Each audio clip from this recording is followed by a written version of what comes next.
उसी दिन माननीय मुख्यमंत्री महोदय से निवेदन किया था, सरकार से निवेदन किया था कि इस विधेयक को ना लाया जाए और इस विधेयक के ऊपर विचार किया जाए। और क्योंकि उसमें हमें भी पता नहीं था कि इस तरह का विधेयक जो है वो आ रहा है, तो सीनियरिटी के हम पक्षधर हैं। हम चाहते हैं कि जो है कर्मचारियों को उनकी सीनियरिटी मिले। ओपीएस के ऊपर ही अड़िग हैं। हमारे सरकार के साथ बैठकें भी हुई, तो डीए भी मिला, एरियर भी मिला और हमारे बहुत सारे साथियों की पदोन्नति भी हुई। बहुत सारे लोग कई बार कर्मचारी ना होके वो कर्मचारी एक सोशल मीडिया में कई बार अपना जो असलियत है वो ना दिखा के जो है कर्मचारी बनने का ढोंग रचा के फिर जो है गलत कई बार जो है वो भ्रांतियां फैलाने की कोशिश करते हैं। तो ऐसे लोगों के ऊपर भविष्य में जो है अगर कानूनी कार्रवाई भी करनी पड़े तो वैसे भी हम जरूर करेंगे। प्रदीप जी, एक तरफ केंद्र का दबाव है, यूपीएस लागू करने की चर्चा हो रही है। सरकार के कुछ मंत्री भी कह चुके हैं कि हम यूपीएस पर विचार कर रहे हैं। अगर सरकार ओपीएस से बैक ट्रैक करती है तो क्या आप यूपीएस के पक्ष में होंगे?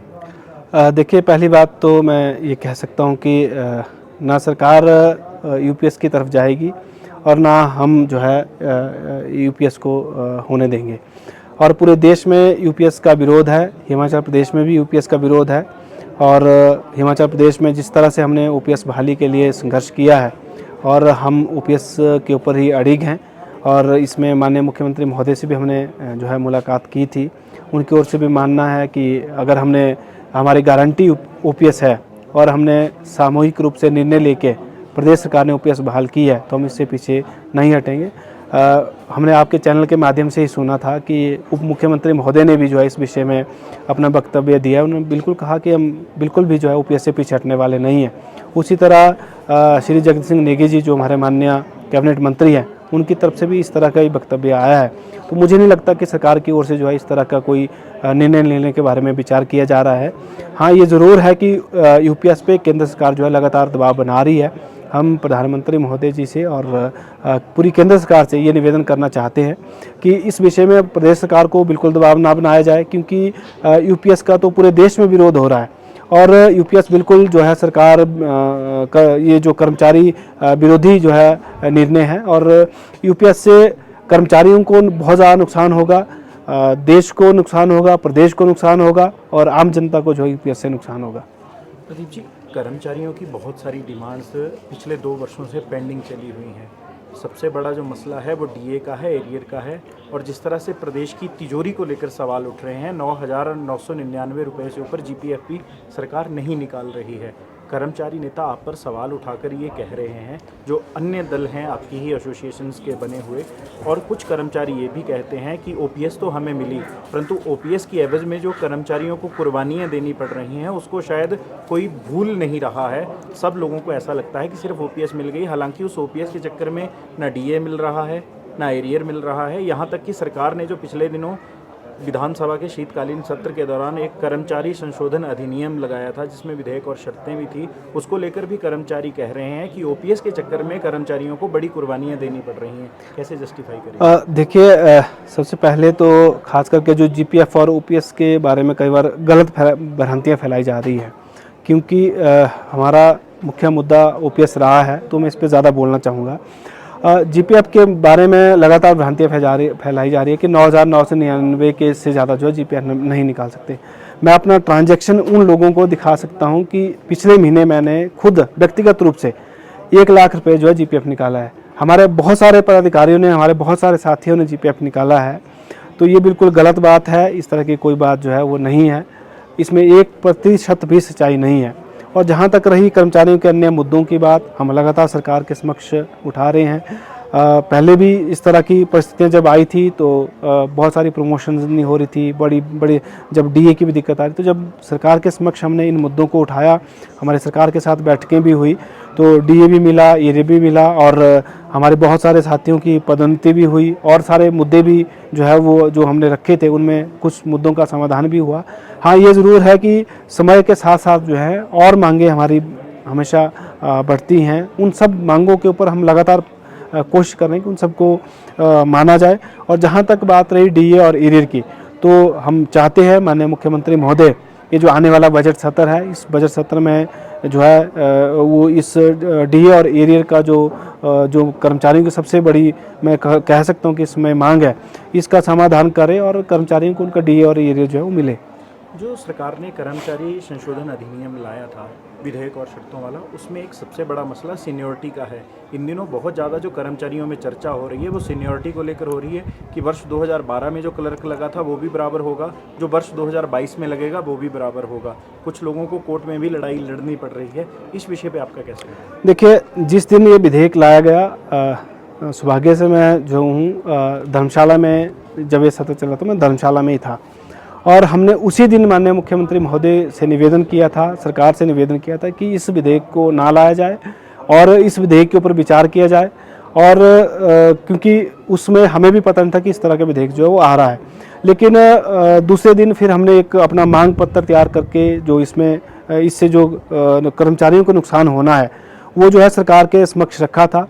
और हम सरकार से यही निवेदन करते हैं कि इस विधेयक के बारे में विचार करें, और कर्मचारियों से भी लगातार हम इस विषय में चर्चा कर रहे हैं कि कैसे जो है इस विधेयक में अगर कर्मचारियों की सीनियरिटी खास करके है, क्योंकि कर्मचारियों की जो मांग शुरू में कॉन्ट्रैक्ट पॉलिसी को लेकर हुई थी वो यही थी कि हमारे को जो है सीनियरिटी मिले। तो सीनियरिटी के हम पक्षधर हैं, हम चाहते हैं कि जो है कर्मचारियों को उनकी सीनियरिटी मिले, और सीनियरिटी मिलेगी तो मुझे लगता है कि काफ़ी साथियों की पदोन्नति भी होगी, उनको उनका मान सम्मान भी बढ़ेगा। और इस विषय को हम प्रमुखता से सरकार के समक्ष उठाए हैं, और आने वाले समय में भी जो है जब भी हमें मौका मिलेगा, जैसे भी परिस्थितियां होंगी, हम जो सरकार के समक्ष उठाते रहेंगे। अगर इस विधेयक पर पुनर्विचार नहीं होगा तो जो कर्मचारी आंदोलन करेंगे, क्या प्रदीप ठाकुर उनके साथ खड़े रहेंगे? देखिए, कर्मचारी हित में ये विधेयक, ये मुद्दा, ओपीएस, यूपीएस, कोई भी मुद्दे हों, कर्मचारी हित में कोई भी मुद्दे हों, हमेशा प्रदीप ठाकुर व्यक्तिगत रूप से उनके साथ है, संगठन के रूप से उनके साथ है, और हर कर्मचारी नेता जो भी कर्मचारियों को का प्रतिनिधित्व करता है, मुझे लगता है कि कोई भी जो है किसी मुद्दे से पीछे हटने वाले नहीं है। प्रदीप जी, आपसे एक अंतिम सवाल। पिछली सरकार में जो कर्मचारी नेताओं पर सवाल उठते थे कि कुछ कर्मचारी नेता सरकार का सहयोग कर रहे हैं, ओपीएस के आंदोलन में साथ नहीं है, इस वक्त वो सारे सवाल आप पर उठ रहे हैं। कर्मचारी कह रहे हैं कि प्रदीप ठाकुर सरकार के साथ भी हैं, बहुत सारे ऐसे कर्मचारियों के मसले हैं जिन पर मुखरता से पहले की तरह बात नहीं रख पा रहे हैं, क्या कहेंगे? देखिए, मुद्दा चाहे यूपीएस का हो, प्रदीप ठाकुर का रिएक्शन आप उसी दिन देख सकते हैं जिस दिन यूपीएस पे जो बात चर्चा हुई, जिस दिन माननीय मंत्री जी ने अपना वक्तव्य दिया। कॉन्ट्रैक्ट पॉलिसी के ऊपर जिस दिन विधेयक लाया गया, हम माननीय मुख्यमंत्री महोदय से एक डेपुटेशन के रूप में उसी दिन मिले, अगले दिन फिर हम सब पदाधिकारियों के साथ मिले। इसी तरह चाहे वो डीए, एरियर, कोई भी मुद्दे हो, सरकार के समक्ष हम पूरी जितने भी हमारे मुख्य मुद्दे हैं उनको जो है बिल्कुल अपने संगठन के माध्यम से उठाते रहे हैं, और उसी तरह उठाते रहे हैं जिस तरह से जो है पहले हम मुद्दों को उठाते रहे थे। हाँ, ये ज़रूर है कि कुछ मुद्दों के लिए जो है कई बार सड़कों पे उतरना पड़ता है, कुछ मुद्दों का समाधान जो है वो उनसे मिलकर करवाना पड़ता है। और संघर्ष, हम ये नहीं कह सकते कि हम जो है आज यहाँ पे हमने बोल दिया और आज ही हम यहाँ धरने पे बैठ जाएं, क्योंकि हो सकता है कि हमारे साथियों की या हमारे संगठन की उस तरह की तैयारी ना हो, और जो भी विषय में अगर हमें संघर्ष का रास्ता भी अपनाना पड़े तो हम संघर्ष के रास्ते से कभी पीछे हटने वाले नहीं हैं। लेकिन कर्मचारियों के हर मुद्दे का समाधान हो, इसके लिए हम संगठन के माध्यम से हमेशा रणनीति बनाते हैं। आज हमारी रणनीति का मुख्य मुद्दा यही है कि यूपीएस को कैसे प्रदेश में लागू ना होने दें। आज जो हमारी बैठक हो रही है, इसका जो पहले नंबर पे जो हमने मांग, आज जो मुद्दा है हमारा, वो ये है कि हमारे जो छोटे हुए कर्मचारी हैं उनकी ओपीएस जो है वो कैसे हम बहाल करवाएं। तो ये कर्मचारियों के लिए जो हमारी ओर से प्रयास हैं वो हम अपने तरह से ज़रूर करते रहेंगे।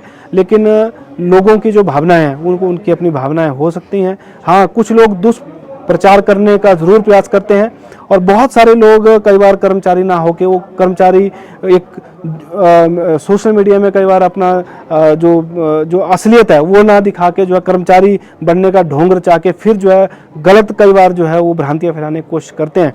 तो ऐसे लोगों के ऊपर भविष्य में जो है अगर कानूनी कार्रवाई भी करनी पड़े तो वैसे भी हम ज़रूर करेंगे। लेकिन हम चाहते हैं कि कर्मचारियों के हर एक मुद्दे को हम जो है प्रमुखता से उठाएं, और जिसके लिए हम लगातार कोशिश कर रहे हैं। और माननीय मुख्यमंत्री महोदय से भी हम यही निवेदन करते हैं, चाहे कर्मचारियों के डीए एरियर की बात हो, चाहे छोटे कर्मचारियों के पुरानी पेंशन की बात हो, चाहे हमारे जो कॉन्ट्रैक्ट के साथियों की सीनियरिटी की बात हो, या चाहे कोई भी और मुद्दे हों, चाहे हमारे साथियों की प्रमोशंस हैं या रिक्त पड़े पद हैं उनको भरने की बात हो। क्लास 4 हमारे साथी हैं वो 58 से 60 साल चाहते हैं कि उन सब की जो है जो रिटायरमेंट एज है वो सेम रहे, या जो हमारे बहुत जो ये कहूँगा ऐसे साथी जो डेली वेजर हैं या जिनको 4,000, 5,000, 6,000 मिलता है, उन लोगों को जो है एक समान पूर्वक राशि जो है मिले।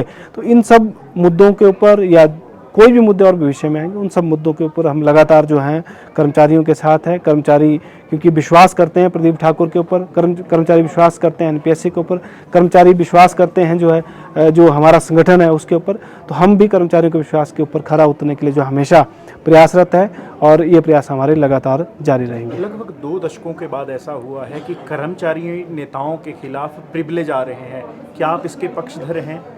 देखिए क्योंकि प्रिविलेज और ये सारी कानूनी जो प्रक्रिया हैं इस विषय में क्योंकि मुझे ज़्यादा मालूम नहीं है, लेकिन जो भी कर्मचारियों के खिलाफ कार्रवाई होती है, मुझे लगता है कि हर कार्रवाई के हम जो है वो हमेशा खिलाफ हैं।